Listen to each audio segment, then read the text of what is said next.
Assalamualaikum warahmatullahi wabarakatuh. Ya halo teman-teman, jumpa lagi dengan saya Riza Ilham di channel saya Riza Ilham. Pada kesempatan hari ini saya ingin membahas mengenai 8 alasan kenapa Pak Ganjar sulit untuk memenangkan Pilpres ini. Jadi kita langsung ke pembahasan aja ya, supaya nggak berlama-lama dan teman-teman nggak nunggu lama gitu ya. Alasan pertama, prestasi Pak Ganjar di Jateng yang kurang berasa gitu ya. Saya yakin dan percaya itu Pak Ganjar pasti punya prestasi, pasti punya pencapaian, tapi mungkin kurang dirasakan oleh masyarakat gitu ya. Nah, kalau ada orang yang menjabat terus punya inovasi lalu dirasakan oleh masyarakat, itu akan terkenang gitu loh. Nah, contohnya Pak Jokowi dengan jalan tolnya. Saya bukan pemilih Pak Jokowi ketika Pilpres 2019, ya kan? Tapi saya merasakan dampak dari pembangunan Pak Jokowi.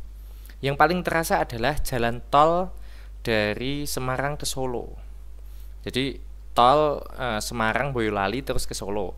Nah, itu sangat terasa karena saya lulusan dari Solo, kuliah di Solo, dan saya masih punya banyak teman di sana. Biasanya kalau puasa itu buka bersama, janjian di sana, buka bersamanya di sana, di Solo. Nah, dulu kalau saya mau ke Solo itu naik bus, 2 kali naik bus. Pertama bus Jepara ke Semarang, lalu Semarang ke Solo. Dan itu lewat kota, belum ada jalan tol saat itu. Nah, itu membutuhkan waktu ya kurang lebih 5-6 jam. Karena lewat kota, melewati Salatiga, Boyolali, dan Kartasura, terus ke Solo. Tapi setelah adanya jalan tol, saya naik travel. Naik travel dari Jepara langsung ke Solo, itu kurang lebih hanya sekitar 3 jam lebih dikit. Jadi nggak capek di jalan gitu loh, dan nggak perlu pindah-pindah transportasi, langsung sampai. Nah, itu semua bisa tercapai karena ada jalan tol. Kalau nggak ada jalan tol, naik travel ya sekitar 4-5 jam gitu loh. Dan itu menghemat waktu sekali kalau kita naik travel lewat tol. Itu yang saya rasakan. Saya memang bukan pemilihnya Pak Jokowi, bukan pemilihnya Pak Jokowi di 2019, tapi saya merasakan dampak dari pembangunan Pak Jokowi gitu. Jadi kalau sebuah pencapaian yang langsung dirasakan oleh masyarakat itu akan terkenang gitu loh, dan akan dianggap sebuah prestasi. Nah, tapi di zamannya Pak Ganjar selama 10 tahun itu yang saya rasakan sebagai warga Jateng, tidak ada inovasi yang benar-benar saya rasakan perbedaannya gitu. Bisa dipahami ya. Saya yakin Pak Ganjar punya prestasi, tapi saya tidak rasakan dampaknya gitu ya. Jadi disclaimer ya, saya bukan merendahkan Pak Ganjar, cuma saya mengakui, saya yakin dan percaya Pak Ganjar punya prestasi, tapi saya nggak merasakan gitu. Nah, makanya sering jadi pertanyaan di netizen, prestasinya apa? Ya karena memang ada prestasi tapi tidak dirasakan gitu loh ya. Jadi ini salah satu penyebab Pak Ganjar itu dianggap tidak berprestasi. Lalu yang kedua, isu wadas. Saya nggak perlu jelaskan isu wadas bagaimana, Anda bisa searching. Ini bisa menjadi batu sandungan yang cukup besar untuk Pak Ganjar. Itu yang kedua, wadas. Yang ketiga, komunikasi Pak Ganjar yang kurang bersahabat gitu ya. Beberapa kali kita lihat Pak Ganjar ada videonya, itu ditanya wartawan mengenai jalan rusak kalau tidak salah. Koreksi kalau saya salah ya. Pak Ganjar tidak menanggapi itu, malah menanyakan kamu dari media mana. Nah, Pak Ganjar lalu mengatakan mediamu saja nggak jelas. Nah, ini komunikasi yang tidak bagus, membuat rekam jejak yang kurang begitu baik untuk Pak Ganjar. Kalau Pak Ganjar cara komunikasi publiknya seperti itu, wah yo, sulit untuk meraih simpati publik. Karena bagaimanapun, ya kalau pemilihan itu ya butuh mendapatkan simpati publik seperti itu ya. Itu yang ketiga. Yang keempat, suka menyindir lawan. Baru kemarin, waktu pengundian nomor urut, itu Pak Ganjar dalam pidatonya setelah mendapatkan nomor urut 3 kok dalam pidatonya kok tidak memberikan energi positif gitu. Saya bisa merasakan energi positif dari Anies Muhaimin dan Prabowo Gibran. Saya bisa merasakan energi positifnya, saling sapa, saling pantun, ya kan, dikasih pantun sama Pak Prabowo, ya kan, dan hangat gitu suasananya kekeluargaan gitu. Tapi ketika Pak Ganjar berpidato, itu suka nyindir lawannya gitu. Dalam hal ini pastinya kubu Prabowo Gibran yang disindir, itu asumsi saya seperti itu. Nah, ini justru malah akan membuat publik gak respect. Kalau publik gak respect, ya gak milih gitu loh, ya kan. Nah, seperti itu. Itu yang keempat. Yang kelima, formasi paslon yang terbalik. Ini asumsi saya, ini opini saya. Kalau ini dibalik, Mahfud Ganjar, justru kemungkinan menang akan semakin tinggi. Kenapa? Kita tahu bahwa wakil presiden itu menurut saya sampai hari ini tuh hanya seperti pelengkap, ya kan? Pelengkap dari capres.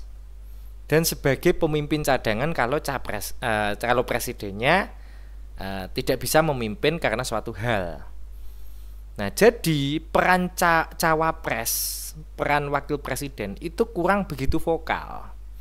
Nah, kalau kita lihat, kita timbang antara Pak Ganjar dan Pak Mahfud, dari segi kemampuan dan pengalaman, Pak Mahfud lebih tinggi, ya kan? Pak Ganjar itu levelnya di bawahnya Pak Mahfud. Tapi yang dijadikan wakil Pak Mahfud, dan yang jadikan pemimpin utamanya Pak Ganjar. Nah, ini menurut saya formasi yang terbalik. Kalau Pak Mahfud sebagai capres dan Pak Ganjar cawapres, ini justru akan semakin membuat publik percaya untuk memilih.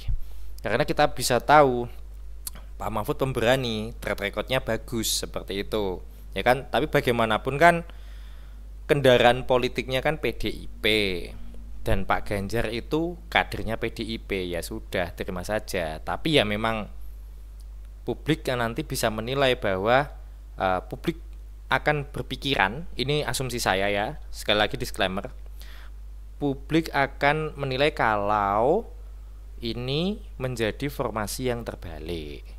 Itu asumsi saya. Karena kalau ditimbang, Pak Mahfud harusnya punya karisma lebih tinggi untuk menjadi capres seperti itu.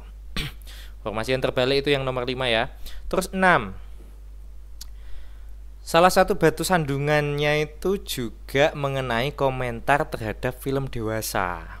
Dalam sebuah podcast, Pak Ganjar menyatakan itu nggak masalah dan suka gitu loh. Emang kenapa udah dewasa gitu.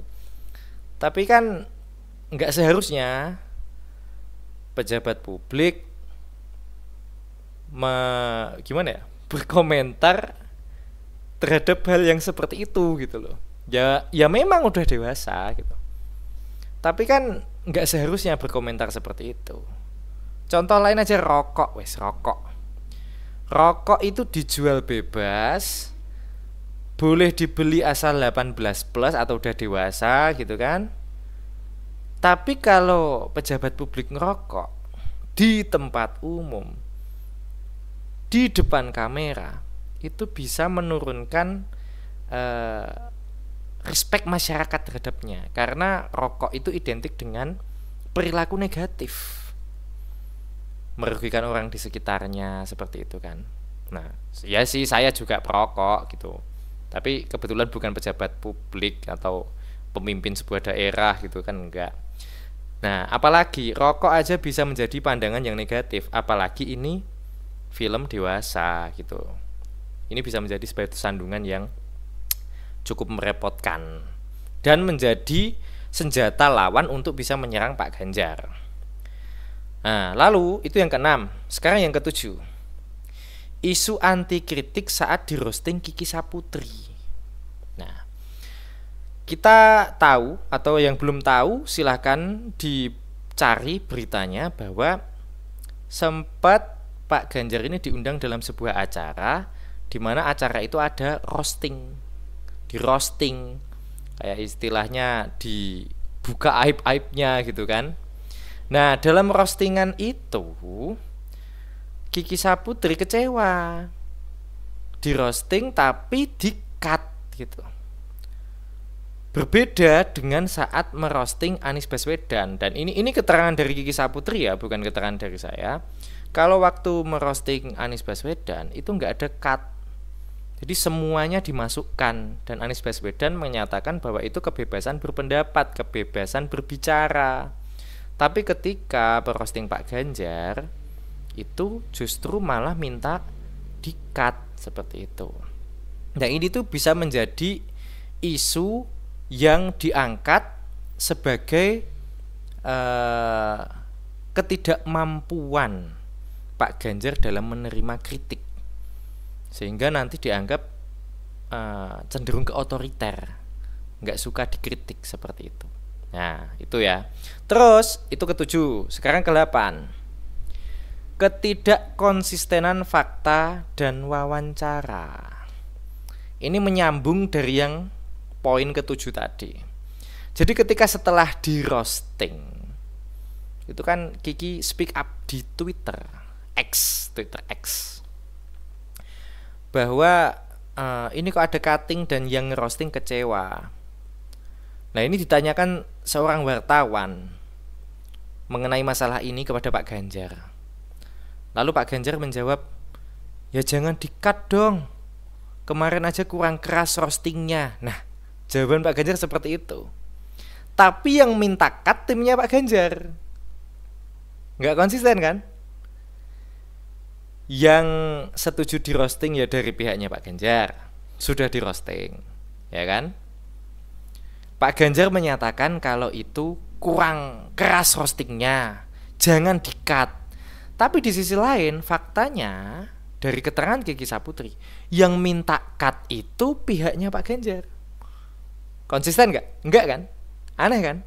Pak Ganjar menyatakan, di sisi lain Pak Ganjar menyatakan, kok jangan di-cut dong, roastingnya kurang keras. Tapi di sisi lain juga timnya Pak Ganjar minta itu di-cut.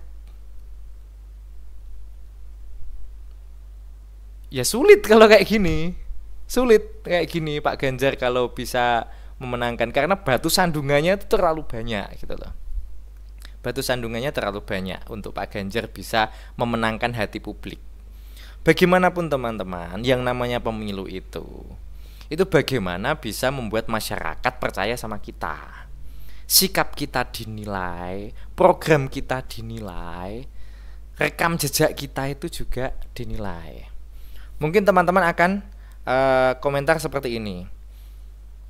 Loh, kok isu mengenai IKTP nggak menjadi batu sandungan? Nah, kalau untuk IKTP kan sudah dikatakan sama Novel Baswedan, buktinya tidak cukup untuk membuat Pak Ganjar menjadi tersangka.